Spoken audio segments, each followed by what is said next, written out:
ప్రస్తుతం మనతో పాటు శ్రీ శుభంకరి సేవా సమితి వ్యవస్థాపకులు స్మార్త ప్రహరి బ్రహ్మశ్రీ దుగ్గిరాల యాజ్ఞవల్క్య దిలీప్ శర్మ గారు మనతో ఉన్నారు. గురువుగారితో మాట్లాడేద్దాం. నమస్కారం గురుగారు. గురుగారు, 2026లో ఓవరాల్గా జనవరి నుంచి డిసెంబర్ వరకు పుబ్బా నక్షత్రం వాళ్ళకి ఏ విధంగా ఉంటుంది? ఆరోగ్యపరంగా, ధనపరంగా, కుటుంబ పరంగా ఎలాంటి జాగ్రత్తలు తీసుకోవాలి? ఓవరాల్గా ఎటువంటి పరిహారాలు తీసుకుంటే బాగుంటుంది అంటారు పుబ్బా నక్షత్రం వాళ్ళు? ఓం శుభంకర్యే నమః. పుబ్బా నక్షత్రము సింహరాశిలో ఉంటుంది. ఇది పుబ్బా నక్షత్రానికి అధిపతి శుక్రుడు. శుక్రుడికి ప్రీతికరమైనటువంటి వస్తువుని వీళ్ళు ధరించాలి. అది వీళ్ళ రత్నం అవుతుంది. శుక్రుడికి ఏది ప్రీతికరం అంటే వజ్రం. కాబట్టి వజ్రాన్ని వీళ్ళు నవరత్నాల్లో ధరించడం మంచిది. అలాగే రాశ్యాధిపతి వీళ్ళకి సూర్యుడు. సూర్యుడు రాశ్యాధిపతి కాబట్టి సూర్యుడికి ప్రీతికరమైనటువంటి రత్నాన్ని కూడా వీళ్ళు ధరించడము చాలా మంచిది. ఇక్కడ మాది పుబ్బా నక్షత్రం అండి అని ఎలా తెలుస్తుంది అంటే కనుక వాళ్ళ యొక్క పేరులో మొదటి అక్షరము మో కానీ, టా కానీ, టీ కానీ, టూ కానీ, అంటే ఇంగ్లీష్ లెటర్లో ఎం కానీ, టీ కానీ అక్షరాలు మన పేరులో మొదటి అక్షరం అయి ఉంటే మనది పుబ్బా నక్షత్రము అని నామనక్షత్ర ప్రకారంగా తెలుసుకోవచ్చు. అలాగే వీళ్ళకి అదృష్టమైనటువంటి రోజు వజ్రం పెట్టుకుంటారు కాబట్టి శుక్రవారం వీళ్ళకి అదృష్టమైనటువంటిది. అలాగే సూర్యుడు రాశ్యాధిపతి కాబట్టి, అంటే సింహరాశ్యాధిపతి సూర్యుడు కాబట్టి ఆదివారము కూడా వీళ్ళకి అదృష్టం. అలాగే వీళ్ళకి ప్రతికూలించినటువంటి రోజు అంటే మంచి రోజు కాదు, కొంత ఇబ్బందిగా ఉంది అంటే ఘాతవారాలు అంటారు కదా, అటువంటివి వీళ్ళకి శనివారము కానీ బుధవారము కానీ మనము పుబ్బా నక్షత్ర జాతకుల్లో కొంత ఇబ్బందిని చూడవచ్చు. వాళ్ళు ఏదైనా ఆ రోజున పనులు సంకల్పిస్తే అవి కొంత ఇబ్బందికరంగా సాగటము, అవి ముందుకు వెళ్ళకపోవటము, ఇటువంటి వాటిని మనం చూడవచ్చు. ఇక్కడ వ్యాపారపరముగా మనము గనక పుబ్బా నక్షత్ర జాతకుల్లో 2026లో ఎలా ఉంటుందంటే కనుక పుబ్బా నక్షత్ర జాతకులకి వ్యాపారపరమైనటువంటి స్వతహాగా నష్టాలు లేవు. ఎందుకంటే చాలా కళాత్మకంగా ఉంటారు, ఎంతో వినోదాత్మకంగా ఉద్యోగాన్ని కూడా నడిపేస్తారు. హోటల్ రంగంలో ఉన్నటువంటి వాళ్ళు, ముఖ్యంగా వ్యాపార సంస్థల్లో రియల్ ఎస్టేట్ రంగాల వాళ్ళకి మసిపూసి మారేడుకాయ చేసి ఏదో రకంగా ఒక నెలలో సంపాదించాల్సింది ఒక వారంలో సంపాదించి బిందాసుగా ఉంటారు. కాబట్టి డబ్బు పరమైన అంటే వృత్తిపరముగా పని అయితే ఉంటుంది. కానీ వ్యాపారస్తులకు కూడా అంతే, ఏదో పెట్టుబడి పెడతామంటారు, ఎక్కడి నుంచో వస్తుంది, రావాలి, ఏదో రకంగా బిల్ పాస్ అయిపోతుంది, మంత్ ఎండింగ్కి పని అయితే నడిచిపోతుంది, అంతేనండి. ఇక్కడ జరిగిన పనికి మనం ప్రతిఫలాన్ని ఆశిస్తాం, అదే ఆర్థికం. ప్రతిఫలం అంటే ఆర్థికం. ఈ ఆర్థిక వనరులు కూడా శుక్ర ప్రభావం చేత చాలా చక్కగా ఉంటాయి. శుక్రుడు భోగకారకుడు కదండి. నువ్వు గనక శుక్రుడిని గనక పుబ్బా నక్షత్ర జాతకులు సక్రమంగా ఆరాధన చేసి శుక్రుడి యొక్క అనుగ్రహాన్ని పొంది ఉంటే, అంటే వాళ్ళకి వజ్రధారణ ఇవన్నీ చేసి ఉంటే, ఇదే అక్షరాలతో పేరుంటే సంపాదనకైతే లోటు ఉండదు. కాకపోతే ఇక్కడ వీళ్ళకి కొంత విలాసవంతమైనటువంటి జీవనాన్ని గడపాలి, విలాసంగా ఉండాలని వీళ్ళకు ఒక ఆశ ఉంటుంది. ఆ ఆశ ఎలా తీరుతుందయ్యా అంటే కనుక అతి ఖర్చుతో తీరుతుంది. ఎందుకంటే విలాసం అంటే ఏంటండి, నువ్వు ఒక్కడవే కారులో వెళ్తే విలాసం కాదు కదా. నీకు డోర్ తీయడానికి ఒకటి ఉండాలి, నువ్వు నడిచేటప్పుడు పక్కన నడిచేయడానికి ఒకటి ఉండాలి, డ్రైవర్ ఒకటి ఉండాలి, నువ్వు మళ్ళీ నీతో అప్పుడప్పుడు ఎంటర్టైన్మెంట్ చేయడానికి మాట్లాడటానికి ఎంతమంది ఉంటే నీ వంక నలుగురు చూస్తారు.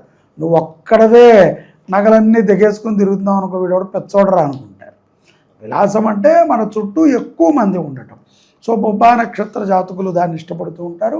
దానికి సంబంధించినటువంటి వనరులు కూడా వీళ్ళకి సమకూరేటువంటి అవకాశము 2026లో ఉన్నాయి.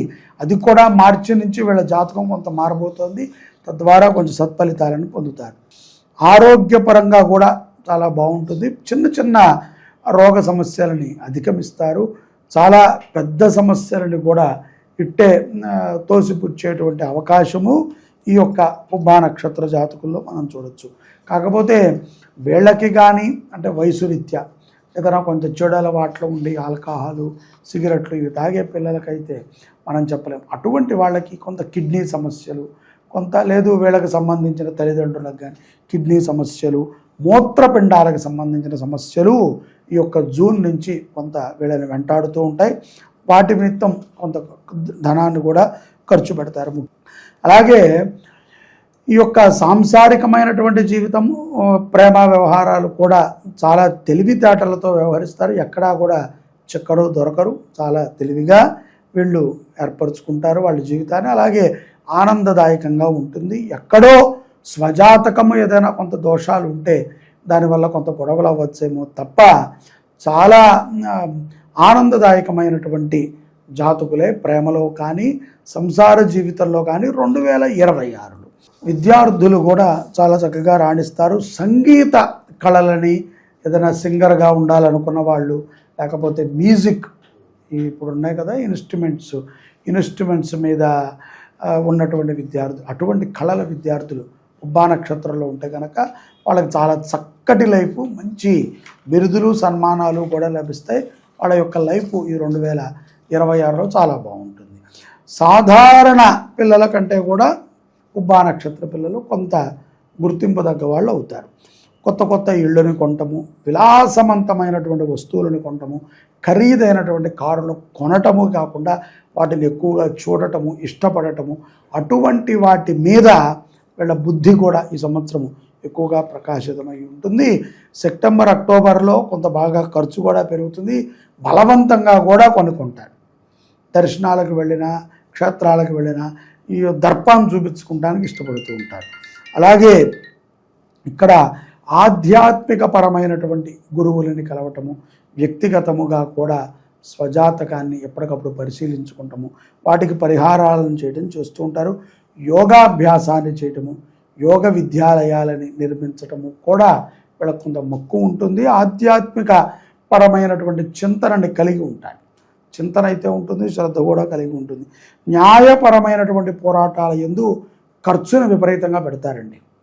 ఈ యొక్క జూన్ తర్వాత నుంచి, జూలై నుంచి వీళ్ళకి న్యాయపరమైనటువంటి పోరాటాల యందు కుమారుడి కోసమో, కుమార్తె కోసమో, లేకపోతే గతంలో వీళ్ళు చేసినటువంటి తప్పిదాల కోసమో కొంత డబ్బు అయితే కనుక కోర్టులకి, పోలీసులకి ఖర్చు పెట్టాల్సి వస్తుంది.